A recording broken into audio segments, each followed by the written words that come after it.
Hi friends, तुमचं विशाखास किचनमध्ये खूप खूप स्वागत आहे। आज मी कोल्हापुरी स्पेशल झणझणीत तांबडा रस्सा आणि सुके मटणची रेसिपी शेअर करणार आहे। नाव ऐकताच तोंडाला पाणी नक्कीच आलं असणार। तांबडा रस्सा आणि सुके मटण बनवण्यासाठी आपल्याला काय काय साहित्य लागणार आहे ते बघूया। 1 किलो मटण घेतलंय, एक बारीक चिरलेला कांदा, लसणाच्या पाकळ्या घेतल्यात 15 ते 20, 1 इंच आलं घेतलंय, हिरव्या मिरच्या 6 ते 7, तेल 4-5 मोठे चमचे, कांदा लसूण मसाला घेतलाय 4 मोठे चमचे, हळद घेतली 1 छोटा चमचा, मटण मसाला 1 मोठा चमचा, कोथिंबीर घ्यायची अर्धा कप, मीठ चवीनुसार। मसाला बनवण्यासाठी आपल्याला लागणार आहे 3 उभे चिरलेले कांदे घेतलेत, किसलेले सुकं खोबरं घ्यायचं 1 कप, तीळ 3 मोठे चमचे, खसखस 2 मोठे चमचे, जिरं 2 मोठे चमचे, 2 तेजपत्ता, 10 ते 12 काळी मिरी घेतलीत, लवंग घेतलंय 3, दालचिनीचे तुकडे 3, चक्रफूल 1।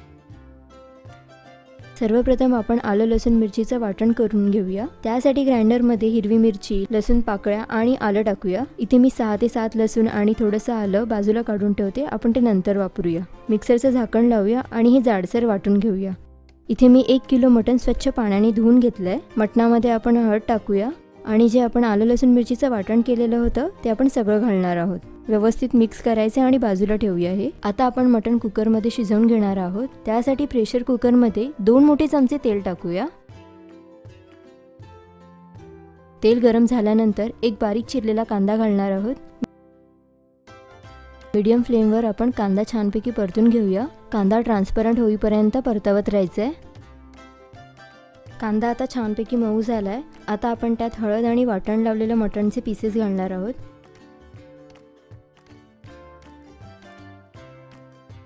मटण तेलावर चांगलं परतून घ्यायचंय 5 ते 10 मिनिटं, जेणेकरून मटणाचा जो रॉ फ्लेवर असतो तो निघून जाईल।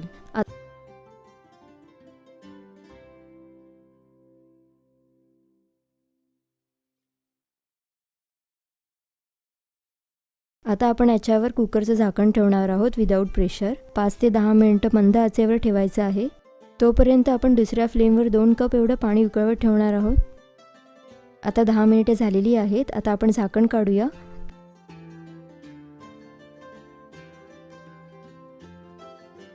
त्यात आता गरम केलेलं पाणी टाकूया। मटणामध्ये थोडंसं मीठ घालूया आणि व्यवस्थित मिक्स करूया।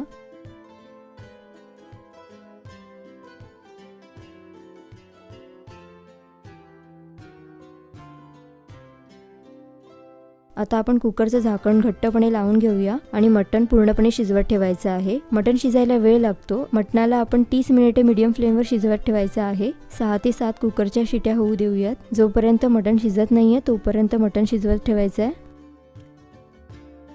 6 ते 7 शिट्या घेऊन झाल्यानंतर आपण आता चेक करूया मटण शिजलंय की नाही। कुकरमधली हवा बाहेर गेल्यानंतर कुकरचं झाकण काढूया। मटण छानपैकी शिजलंय। आता मटणाचे पीसेस एका प्लेटमध्ये काढून घेऊयात। याचं आपण सुकं मटण बनवणार आहोत आणि जो मटणाचा रस्सा आहे त्यात आपण थोडेसे पीसेस राहू देऊयात। त्याचा आपण तांबडा रस्सा बनवणार आहोत। आता आपण मसाला बनवण्याची तयारी करूया। त्यासाठी कढईमध्ये तेजपत्ता, काळी मिरी, लवंग, चक्रफूल, दालचिनीचे तुकडे टाकूयात। थोडंसं भाजून घेऊया। काही सेकंद परतून घेतल्यानंतर आपण हे प्लेटमध्ये काढून घेऊयात। आता आपण कढईमध्ये जिरा, तीळ आणि खसखस छानपैकी भाजून घेऊयात। मंद आचेवर खरपूस भाजून घ्यायचंय। जिऱ्याचा भाजलेला वास आणि तीळ तडतडायला लागले की हे सगळं आपण प्लेटमध्ये काढून घेऊयात। आता आपण किसलेलं सुकं खोबरं भाजायला घेऊया। इथे मी अर्धी वाटी आणि थोडासा नारळाचा तुकडा किसून घेतलेला आहे।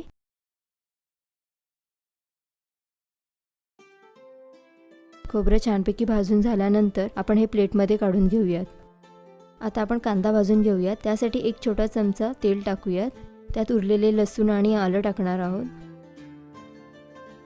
आता उभा चिरलेला कांदा टाकणार आहोत। इथे मी 3 मोठे कांदे घेतलेले आहेत उभे चिरलेले। कांदा आपण 7 ते 8 मिनिटं भाजून घेऊयात। जोपर्यंत याचा कलर ब्राऊन होत नाही तोपर्यंत परतवत राहायचं आहे। आता कांदा सुद्धा आपण छानपैकी भाजून घेतलाय। सगळ्यात अगोदर ग्राइंडरमध्ये भाजलेले खडे मसाले, तीळ, जिरं आणि खसखस टाकणार आहोत। आता त्यात आपण भाजलेलं सुकं खोबरं घालूया।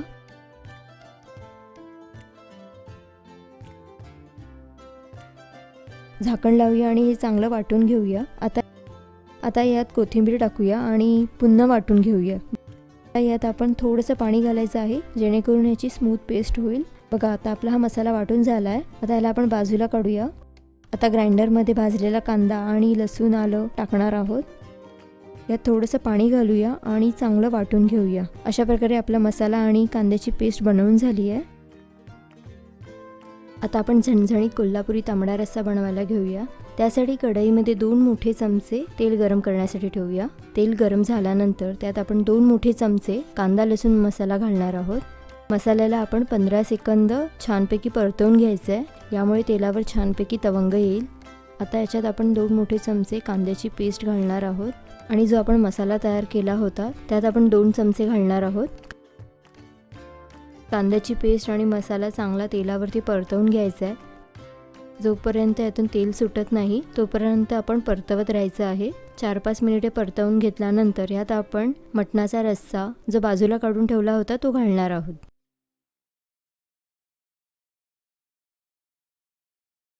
मसाल्यामध्ये छानपैकी मिक्स करूया। आता हे सगळं फ्लेम आपण मीडियमवर ठेवूया आणि चांगली उकळी येऊ देऊयात। उकळी यायला लागल्यानंतर फ्लेम आपण लो करूया आणि त्यावर झाकण ठेवूया। आता आपण मटणाच्या रस्स्याला 25 मिनिटे मंद आचेवर उकळवत ठेवूया। बराच वेळपर्यंत रस्सा उकळवत ठेवला होता। मस्त वास येतोय। यात आपण चवीपुरतं मीठ घालूया। थोडंसंच घालणार आहोत कारण कांदा लसूण मसाल्यामध्ये सुद्धा मीठ असतं। आणखीन 5 मिनिटे उकळत ठेवूया। यावर छान लाल कलरचा तवंग आलेला आहे, यालाच तांबडा रस्सा म्हणतात।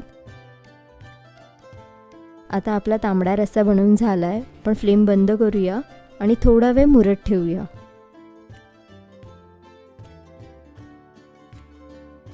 आता आपण सुके मटण बनवायला घेऊया। त्यासाठी कढईमध्ये 2-3 मोठे चमचे तेल गरम करायला ठेवायचं आहे। तेल गरम झाल्यानंतर आता त्यात कांद्याची पेस्ट घालायची आहे।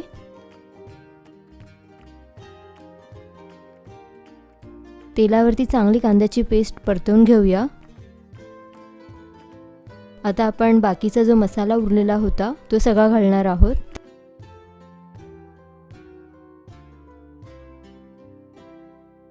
तेलावरती छानपैकी फ्राय करायचा आहे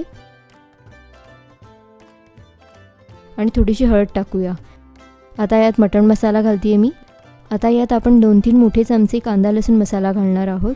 आपल्याला जेवढं तिखट आवडत असेल त्यानुसार आपण हे घालायचं आहे।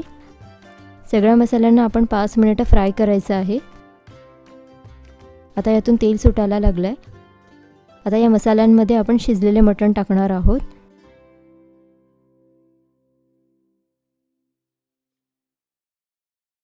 मसाला आणि मटण एकत्र परतवून घ्यायचं आहे व्यवस्थित।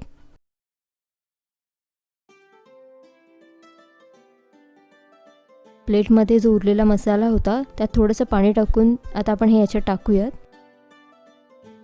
आता हे सगळं छानपैकी मिक्स करूया। आता हे असंच 2-3 मिनिटं शिजवत ठेवायचं आहे। आता आपण याच्यात गरम पाणी घालणार आहोत। आपल्या आवडीनुसार ग्रेव्ही कमी जास्त घट्ट बनवायची आहे। आता याच्यावर आपण झाकण ठेवूया आणि लो फ्लेमवर मटण शिजवत ठेवायचं आहे। मंद आचेवर शिजवत ठेवायचं आहे जेणेकरून मसाल्याची टेस्ट मटणामध्ये जाईल। मटणाला आपण 20 ते 25 मिनिटे शिजवत ठेवायचं आहे। आता 25 मिनिटे झालेली आहेत, झाकण काढूया। आता हे सगळं छानपैकी मिक्स करूया। आता याच्यात आपण चवीनुसार मीठ घालणार आहोत।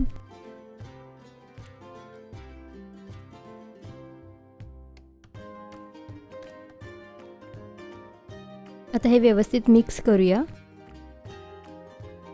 सजावटीसाठी आपण बारीक चिरलेली कोथिंबीर टाकूया आणि छानपैकी मिक्स करूया।